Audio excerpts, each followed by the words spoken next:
பாரதி உலா 2025 பாரத நாடு பாருக்கெல்லாம் திலகம்.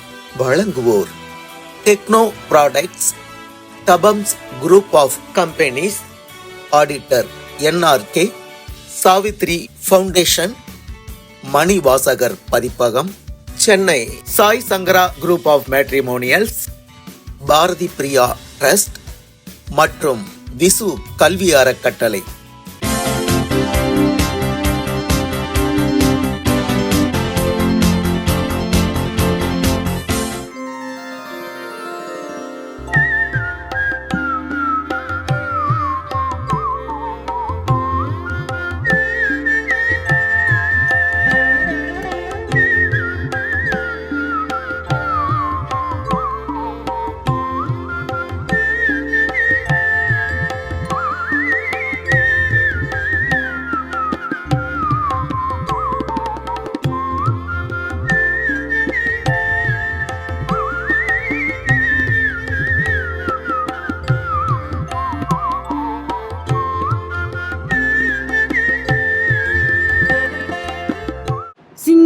சிங்களத்தீவினர்கோர் பாலம் அமைப்போம், சேதுவை மேடுருத்தி விதி சமைப்போம். சிங்களத்தீவினர்கோர் பாலம் அமைப்போம், சேதுவை மேடுருத்தி விதி சமைப்போம். வங்கத்தில் ஓடி வரும் நீரின் மிகையால், வங்கத்தில் ஓடி வரும் நீரின் மிகையால், மையத்து நாடுகளில் பயிர் செய்குவோம். சிந்து நதியின் மிசை நிலவினிலே சேரன நாட்டிலம் பெண்களுடனே, சுந்தர தெலுங்கினில் பாட்டிசைத்து தோணிகள் ஓட்டி விளையாடி வருவோம். ஆஹா ஆஹா ஆஹா ஆஹா.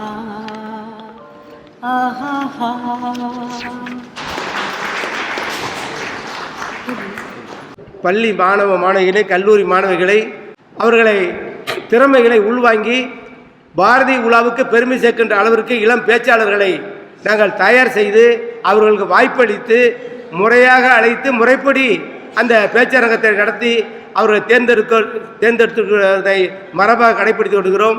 உரத்த சிந்தனை இலக்கிய வட்டம் நடத்துகின்ற ஒரு நிகழ்ச்சி சரியாக இருக்கும், சரியாக தொடங்கி சரியாக முடியும் மட்டுமல்லாமல் நல்ல கொள்கை சான்றோர்களை கொண்டு நடத்தப்படுகின்ற இந்த தஞ்சை கிளை எங்களுக்கு முழு ஆதரவாக தொடர்ந்து நடத்தி கொண்டிருக்கின்ற அந்த வாசக பெருமக்கள், அந்த இலக்கிய ஆர்வலர்களுடைய பங்களிப்பால் தான் தஞ்சையிலே உரத்த சிந்தனை கிளை வெற்றிகரமாக நடந்து கொண்டிருக்கிறது. அவரே ஒரு கவிஞராக இருந்தாலும் தன்னை பற்றி பெருமைப்படுத்திக் கொள்ளாமல், யாமறிந்த புலவரிலே கம்மனை போல் வள்ளுவர் போல் திரு இளங்கவை போல் பூமிதனில் யாங்கடும் கண்டதில்லை என்று கூறி பிறருக்கு பெருமை சேர்த்தவர் பாரதியார். தனக்குத்தானே பெருமை சேர்த்து கொண்டவர் அல்ல. அதே சமயத்தில் தன்னை இழிவுபடுத்தியவர்களையும் விட்டு கொடுப்பவர் அல்ல. ஆகையினாலே நாம் எப்பொழுதும் பாரதியாரை பற்றி புகழ்ந்து கொண்டிருக்க வேண்டும் என்பதல்ல, பாரதியாருடைய பாடல்களை நாம் படித்து கொண்டிருக்க வேண்டும் என்பதுதான் முக்கியம். ஆகவே அனைவரும் பாரதியாரை போற்றி புகழ்ந்து அவரது பெருமையினை உலகத்துக்கு உயர்த்துவோம் என கூறி எனது உரையை முடித்துக் கொள்கிறேன். நன்றி, வணக்கம். வாழிய செந்தமிழ், வாழிய நாற்றமிழர், வாழிய பாரத மணித்திருநாடு. இந்த 3 வரிகள் என் நெஞ்சில் நீங்கா இடம் பெற்றன. இந்த 3 வரிகளே எல்லாவற்றையும் அடக்கி இருக்கிறது. தமிழை போற்ற வேண்டும், தமிழர்களை நேசிக்க வேண்டும், இந்த தேசத்தை போற்றி பாதுகாக்க வேண்டும். இதனாலேயே பாரதி என் சாரதி, என் வழிகாட்டி. ஏழை என்றும் அடிமை என்றும் எவனும் இல்லை ஜாதியில், இழிவு கொண்ட மனிதர் என்பது இந்தியாவில் இல்லையே. ஜனநாயக நாட்டில் இதுதான் ஜனநாயகம் என்று இதற்கு மேல் ஒரு விளக்கத்தினை எவரால் கூற முடியும்?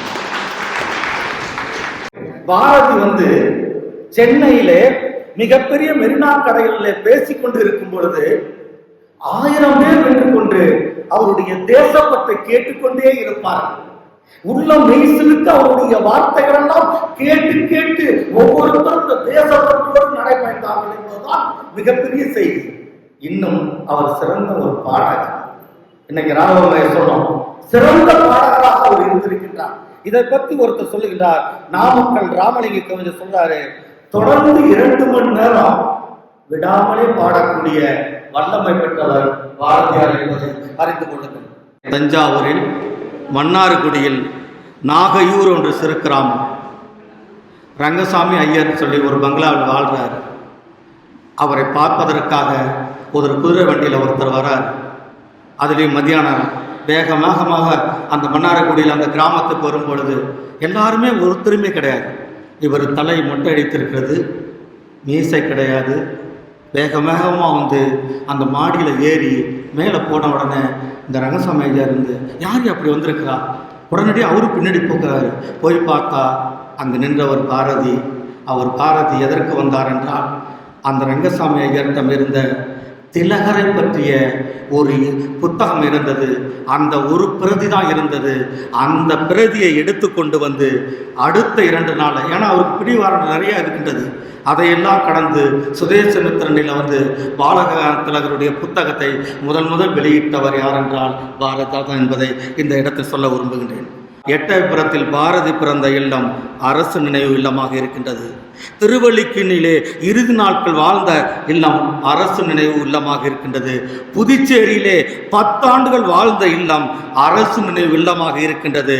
இன்றைய மாணவர்களே, இந்த மாதிரி நல்ல சிந்தனையோடு விளைநிலமாக இருந்த பாரதியை உங்கள் விளைச்சல் நிலமாக மாற்றிக்கொள்ளுங்கள்.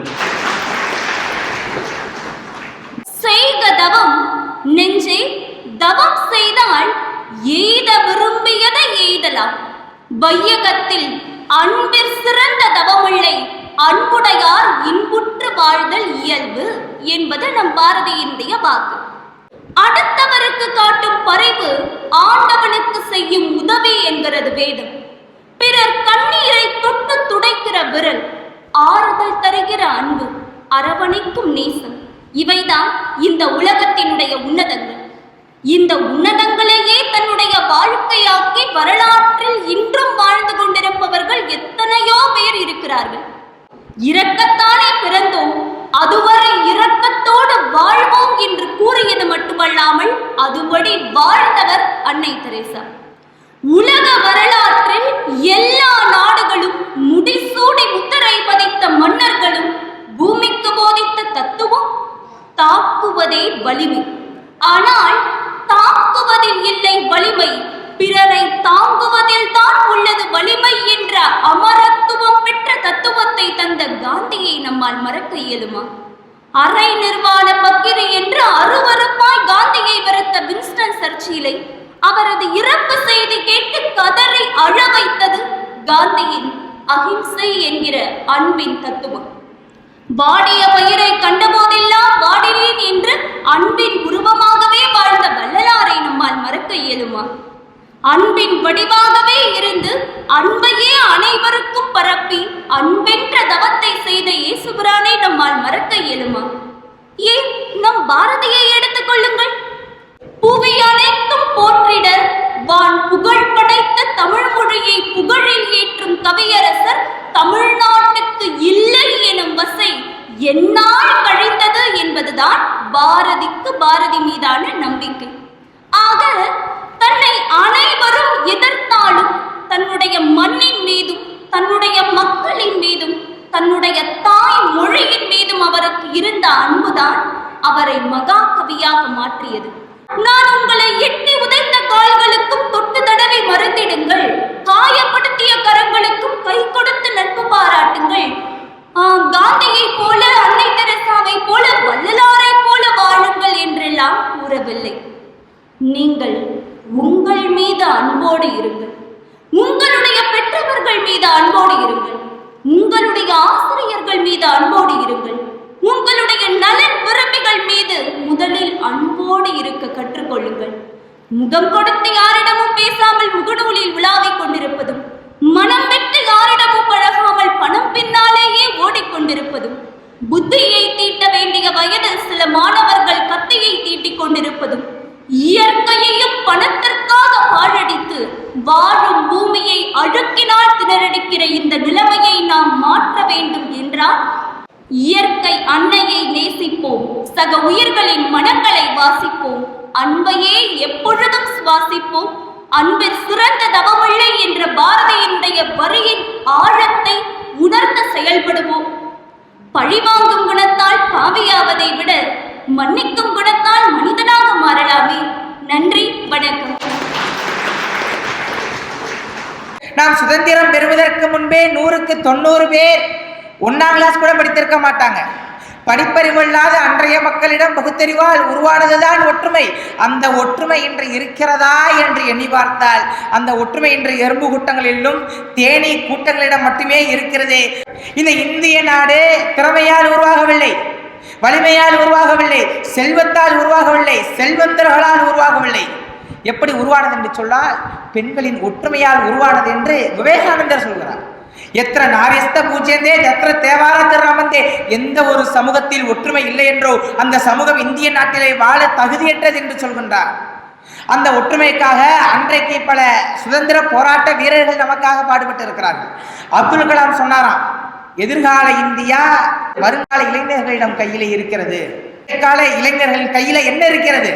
கர்ம வீரர் காமராஜர் அவர்கள் வேற்றுமை கட்டுவிடக்கூடாது என்பதற்காக சீருடையை வழங்கினார். அந்த சீருடையை போட்டுக்கொண்டு அதே கையிலே கருப்பு கயிறும் சிவப்பு கயிறும் பச்சை கயிறும் கட்டிக்கொண்டு நான் அந்த சாதி அந்த மதம் என்று சொல்லி பிரிந்து கிடக்கின்றார்கள். நட்பு வட்டாரத்திற்குள்ளேயே வேற்றுமை உண்டாகின்ற பொழுது எப்படி நடப்பு காலத்தில் நடப்பு சமுதாயத்தில் உள்ள இளைஞர்களிடையே ஒற்றுமை உண்டாகும் என்பதை நீங்கள் எல்லோரும் நினைத்து பாருங்கள். குழந்தைகளிடம் ஒன்றை கற்றுத்தாருங்கள், ஆனால் கற்றுக் கொடுத்த ஒன்றை குழந்தைகள் ஆராய மாட்டார்கள், கற்றுக் கொடுத்த ஒன்றை மீண்டும் பயன்படுத்த மாட்டார்கள். ஆக நீங்கள் வேற்றுமையை கற்றுக் கொடுங்கள். ஒற்றுமை எது என்று அவர்களே தேடுவார்கள். அவர்களே தேடி அவர்களே அந்த பலனை அடைகின்ற பொழுது வேற்றுமை அவர்களிடமிருந்து விலகிவிடும், ஒற்றுமை அவர்களிடையே சேர்ந்துவிடும் என்று சொல்கின்றார்கள் இறை என்பவர். அறிவின் கடலை கடந்தவனாம், அமிர்த திருக்குறள் படைத்தவனாம், பொறியின் ஆசையை குறைத்திடவே பொருந்திய நூல்கள் உரைத்திடுவான். தமிழன் என்ற ஒரு இனம் உண்டு, தனியே அவனுக்கு ஒரு குணம் உண்டு. கவிதை சுவடுகள் வடித்தெடுத்தான், கம்பன் பாட்டென உயர் கொடுத்தான். தானம் வாங்கிட பூசிடுவான், தருவது மேலென பேசிடுவான். மானம் பெரிதென உயிர் விடுவான், மற்றவருக்காக உயர்படுவான் என்று தமிழால் இயங்கி தமிழிலே இயங்கி வளாவிற்கு வந்திருக்கும் அத்துணை நல்ல உள்ளங்களையும் வணங்கி விடைபெறுகிறேன். நன்றி. தாடி வளர்க்க ஆசைப்பட்ட தமிழ் வள்ளுவனுக்கு அதை வளர்த்து ஆசைப்பட்டது. மீசை வளர்க்க ஆசைப்பட்ட தமிழ் மாப்போசிக்கு அதை வளர்த்து ஆசைப்பட்டது. காவி உடை அணிய ஆசைப்பட்ட தமிழ் இளங்கோவிற்கு அதை கட்டி அழகு பார்த்தது. இப்படி மீசையை மாப்போசிக்கும், காவியை இளங்கோவிற்கும், தாடியை வள்ளுவனுக்கும் வைத்து அழகு பார்த்த தமிழ் முண்டாசு அணி ஆசைப்பட்ட பொழுது நம்முடைய மகாகவி பாரதிக்குத்தான் அதை அணிந்து ஆசைப்பட்டது என்று கூறி அவையில் இருக்கும் அத்தனை தமிழ் நெஞ்சங்களையும் நான் வணங்கி மகிழ்கின்றேன். மூதுரையில் நம்முடைய அவ்வை பெருமாட்டியவர்கள் எழுதுகிறார், கல்வி திறமை மட்டும் என்னிடம் இருக்கின்றது, இதை நான் வைத்துக் கொண்டு உலகத்திற்கு எந்த நாட்டிற்கு சென்றாலும் நான் பிழைத்துக் கொள்ளுவேன் என்று நம்முடைய அவ்வை நமக்கு சொல்லித் தருகிறார். அந்த பாடல் தான், மன்னனும் மாசர கற்றோனும் ஜீ தூக்கி மன்னனின் கற்றோன் சிறப்புடையான், மன்னனுக்கு தந்தேசமல்லார் சிறப்பில்லை, கற்றோருக்கு சென்றமிடமெல்லாம் சிறப்பு. ஆக கல்வி என்ற ஒரு திறமை என்னிடம் இருக்கின்றது, இந்த திறமையை வைத்துக் கொண்டு உலகத்திற்கு எந்த நாட்டிற்கு வேண்டுமானாலும் சென்று விடுவேன் என்று சொல்லக்கூடிய திறன் நம்முடைய இந்தியர்களுக்கு உண்டு, குறிப்பாக தமிழர்களுக்கு உண்டு என்பதை இந்த இடத்தில் நான் பதிய வைக்கிறேன். 3 முறை முதலமைச்சராக இருந்து, 4 முறை எம்பியாக இருந்து, 5 முறை இந்திய காங்கிரஸ் தலைவராக இருந்து, 5 முறை தமிழக காங்கிரஸ் தலைவராக இருந்து 12,000 பள்ளிக்கூடங்களை திறந்து வைத்த கல்வி கண் திறந்த நம்முடைய காமராஜர் அவருடைய கல்வி நிர்வாக திறமை சரியாக இருந்த காரணத்தினால் இன்று பள்ளிக்கூடங்கள் 67,000 உயர்த்தப்பட்டிருக்கின்றன என்றால் இந்தியர்கள் அனைவரும் திறமையால் மேல்நிலை சேர்ந்தவர்களாக இருக்கிறார்கள் என்பதை மறந்துவிடக் கூடாது. உலகத்தில் உள்ள அனைத்து நாடுகளும் நம்மை ஏளனமாக பேசினர். உங்களை நாங்கள் தொட்டால் உங்களை பாதுகாப்பதற்கு ஏதாவது ஒரு உபகரணங்கள் இருக்கின்றதா என்று நம்மை ஏளனமாக பேசிய பொழுது அக்னி-5 என்ற மிகப்பெரிய ஏவுகணையை தயாரித்து இன்று இந்தியாவிற்கு மிகப்பெரிய பாதுகாப்பை வழங்கியவர் நம்முடைய ஏபிஜே அப்துல் கலாம் ஐயா என்பதை நாம் மறந்துவிடக் கூடாது. பிரான்சில் மிகப்பெரிய இயந்திரம் ஒன்று கண்டுபிடித்தார்கள். அப்படி கண்டுபிடித்த பொழுது அந்த இயந்திரம் 135 வினாடிகள் மட்டும்தான் எரிந்தது. எத்தனை வினாடிகள்? 135 வினாடிகள் மட்டும்தான் எரிந்தது. ஆனால் நம்முடைய இந்திய திருநாட்டிலிருந்து சென்ற நம்முடைய நம்பி அவர்கள் அந்த எரிபொருள் தீருகின்ற அளவிற்கு அந்த இயந்திரம் எய்ந்தது என்றால் இப்படிப்பட்ட திறமையெல்லாம் இந்தியர்களுக்குத்தான் உண்டு என்பதை நாம் மறந்துவிடக்கூடாது. நம்முடைய இசையமைப்பாளர்களுக்கே மிகப்பெரிய உயரிய விருதான ஆஸ்கர் அவார்டினை தட்டி சென்றது நம்முடைய AR ரகுமான் என்பதை மறந்துவிடக்கூடாது. நல்ல நிகழ்ச்சி, இதமான பாடல் அழகாக ஆரம்பிச்சது, இனிமையான வரவேற்புரை, அருமையான நண்பர்கள் எல்லாரும் இல்லை ஆர்வத்தோடு வந்து உட்கார்ந்துருக்கள். எனக்கு ஃபுல்லாக இருக்கிறதுக்கு எனக்கு பாக்கியம் இல்லை, கிளம்புறதுக்கு நேரம் வந்துடுத்து. அண்ட் த ஸ்டூடெண்ட்ஸ், ஸ்ரீநிதி பேசின அன்பை பற்றி something great, no match to that. நம்ம வசந்தகுமார் இருக்காரு, முன்னெல்லாம் தஞ்சாவூர் திண்ணை பேச்சும்பா, அப்படி இல்லை, ரியல் குட் பேச்சு. நல்ல வசந்தகுமார் எதிர்காலத்தை நல்ல அரசியல்வாதியாக வரணும்னு வேண்டிக்கிறேன்.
பாரதி உலா 2025 பாரத நாடு பாருக்கெல்லாம் திலகம். வழங்கியோர் டெக்னோ ப்ராடக்ட்ஸ், தபம்ஸ் group of companies, auditor NRK, Savitri foundation, Manivasagar பதிப்பகம், Chennai Sai Sankara group of matrimonials, Bharathi Priya trust மற்றும் விசு கல்வி அறக்கட்டளை.